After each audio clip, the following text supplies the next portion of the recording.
औज़ुबिल्लाहिमिनश्शैतानिर्रजीम बिस्मिल्लाहिर्रहमानिर्रहीम अस्सलाम वालेकुम। इस वीडियो में मैं आज आपको कुछ एक्स्ट्रा टिप्स बताऊंगी जो आपको कंटेंट राइटिंग से रेलिवेंट जो है वो पता होनी चाहिए। कह लें कि टिप्स हैं ये कुछ जो कि आपकी कंटेंट राइटिंग के करियर को मज़ीद इन्हांस कर सकती हैं। कंटेंट राइटिंग बेसिकली उसमें जब आप कंटेंट लिख रहे होते हैं तो सम टाइम हम लोग क्या करते हैं कि जो हमारा पर्पस होता है हम उससे हट जाते हैं। हम लोगों को हर चीज़ प्रॉपर तरीके से लिखनी चाहिए, ठीक है? प्रॉपर तरीके से लिखनी चाहिए इन अ सेंस के सम टाइम हम काम कुछ और कर रहे होते हैं और हम जो डाटा है वो किसी और चीज़ के ऊपर लिख देते हैं। ये फॉर एग्जांपल रिसेंटली हम लोग इसके ऊपर काम कर रहे हैं। तो इस व्लॉग के ऊपर इससे पहले वाली वीडियो में आपने देखा होगा कि किस तरीके से इसको लिखते हैं और क्या सिनेरियो है और कंटेंट राइटिंग क्या है। अब सिंगल पर्पस कैसे, अब अगर मैं ये टॉप पॉपुलर यूके यूनिवर्सिटीज़ के ऊपर लिख रही हूँ डाटा, तो मैंने कोर्स और प्रोग्राम फीस और यूनिवर्सिटी और इससे रेलिवेंट लिखा है।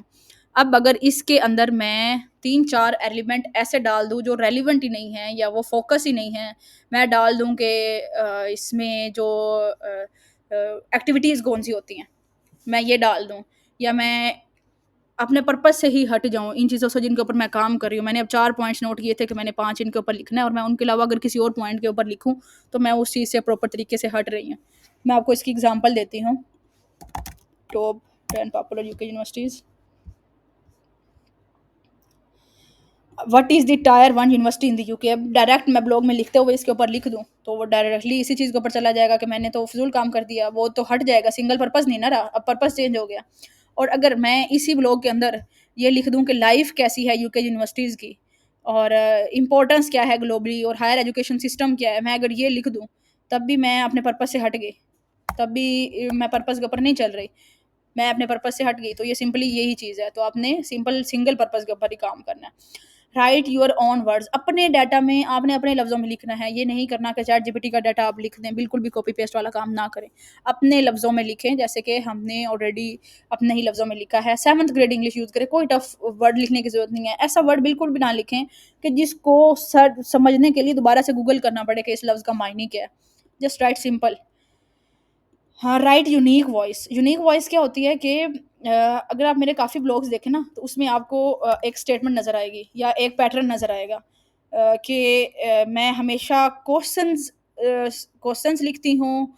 उसके अलावा मैं मेरा राइटिंग पैटर्न ये होता है कि मैं हर बार ऑडियंस को अट्रैक्ट करने की या उनको बार-बार इन्वॉल्व करने की कोशिश करती हूँ। ये मेरी यूनिक वॉइस है। आपकी हो सकता है कोई और हो, तो इसको यूनिक वॉइस बोलते हैं।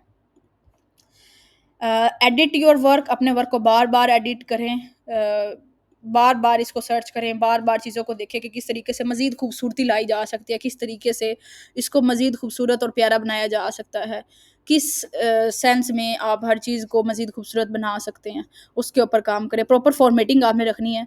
अगर ये देखें पूरा पैराग्राफ फॉर्मेट में है, ये नहीं है कि मैंने एक लाइन यहाँ पे लिखी है, मैं इधर आ गई हूँ, अगली लाइन मैंने यहाँ पे लिखी है, फिर मैं इधर आ गई हूँ। इधर कॉलम की बजाय मैंने कॉलम को सही से अरेंज नहीं किया, मैंने नीचे जो लाइन्स हैं उनको अरेंज नहीं किया हुआ। प्रॉपर फॉर्मेटिंग रखनी है चीज़ों की, क्योंकि क्लाइंट को जब आपने पहला काम सेंड करना है, उसने क्या देखना है? उसने ये देखना है ना कि ऐसे करके वो ऐसे करके देखेगा पहले, बाद में वो रीड करेगा। अगर उसने ऐसे करके देखा और उसको काम नहीं पसंद आया, उसने फ़ौरन वापस कर देना। प्रॉपर फॉर्मेटिंग ज़रूरी है। ईज़ी टू रीड आपका होना चाहिए। अब देखें, यहाँ पर मैंने कॉलम बनाया है, ईज़ी टू रीड और है, ठीक है? अगर मैं इसको इसी डाटा को सारे को पैराग्राफ में लिखती तो वेरी कॉम्प्लिकेटेड, बहुत टफ होना था रीड करने के लिए। तो ये ईज़ी टू रीड है। कॉम्पिटिशन से ज़्यादा वैल्यू देनी है। अब देखिए जो हमारे कॉम्पिटिटर्स थे, उनमें से किसी ने भी ऐसे कंटेंट नहीं लिखा जैसे हमने इसको ऑर्गेनाइज़ किया है, जैसे हमने इसकी बुलेट्स बनाई हैं, जैसे हमने आउटलाइन प्रिपेयर की है। So definitely it's better than competitors. Right as you talk और सपोर्ट, अपने फैक्ट्स से हर चीज़ को लिखें। अब जैसे कि ये टॉप 10 यूनिवर्सिटीज़ हैं, अब ये किसके अकॉर्डिंग है? ओके, अब टॉप 10 यूनिवर्सिटीज़, अब फैक्ट्स मैं डालती हूँ, fact sheets. Top 10 according to stat. अब स्टैटिस्टिका, ये एक अच्छी है, वो कह लें कि अक्सर लोग यहीं से ही डाटा लेते हैं। तो मैं यहाँ पर लिख सकती हूँ according to Statista the following are the. According to Statista 2024 का उसने डाटा दिखाया था। अकॉर्डिंग टू स्टैटिस्टिका 2024 डाटा, ये देखिए, प्रूफ प्रूफ दे दिया मैंने। और मज़ीद फ़ीस के प्रूफ़ के लिए आप वेबसाइट का डाटा या इस तरीके से डाटा आप ऐड कर सकते हैं।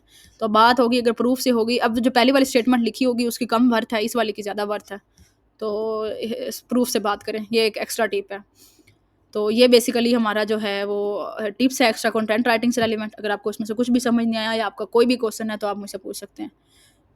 Thank you very much. अल्लाह हाफ़िज़, टेक केयर।